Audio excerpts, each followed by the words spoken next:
À Bruxelles, quand les Gilets jaunes manifestent, Marine Le Pen, elle, savoure son plaisir. Invitée samedi par le Parti nationaliste belge, elle y a retrouvé l'un de ses plus fidèles alliés, un certain Steve Bannon. L'ancien maître à penser de Donald Trump, réjoui par les malheurs d'Emmanuel Macron.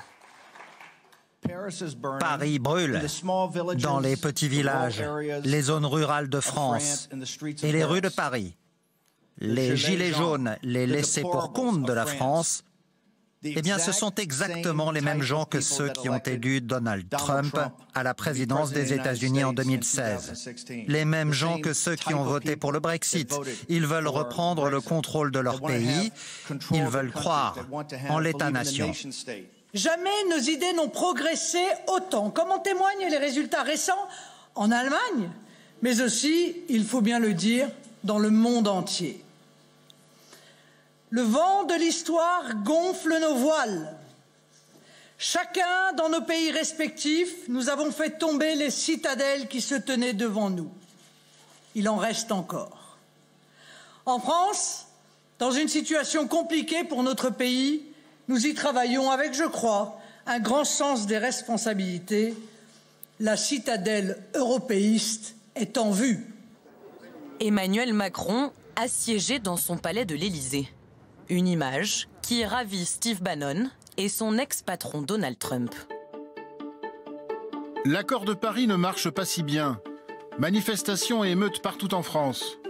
Les gens ne veulent pas payer de grosses sommes d'argent pour protéger l'environnement. Surtout quand cela profite aux pays sous-développés qui sont gouvernés de manière discutable. Ils chantent « Nous voulons Trump, j'aime la France ».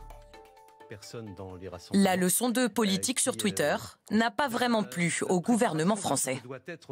Il a dit « J'entends les voix de Paris dire « We want Trump ». Les Gilets jaunes n'ont pas manifesté en anglais, à ma connaissance. Et pour tout vous dire, les images qui sont parues aux États-Unis où l'on entendait « We want Trump », c'était des images prises à Londres lors d'un déplacement du président Trump il y a plusieurs mois. Et Donald Trump n'est pas le seul à s'intéresser de très près à la France. D'autres chefs d'État se soucient même des violences contre les manifestants, des protecteurs du peuple, pour le moins inattendus.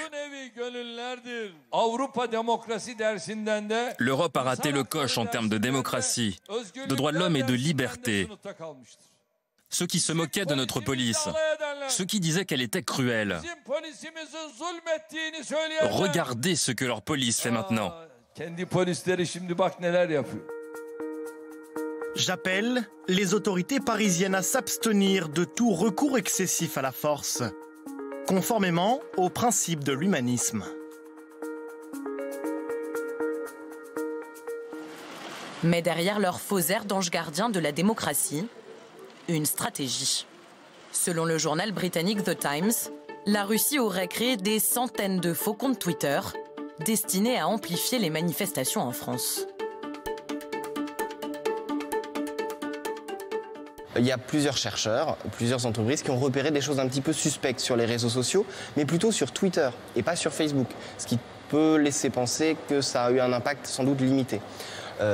On ne sait pas exactement qui est derrière cette activité un petit peu étonnante. C'est possible que ce soit simplement des militants politiques américains, par exemple, ou d'autres qui veulent surfer sur la vague, faire croire à l'étranger que la France est totalement dépassée en quasi-guerre civile, plutôt que influencer directement le mouvement des Gilets jaunes qui a absolument besoin d'aucune forme d'ingérence pour s'organiser.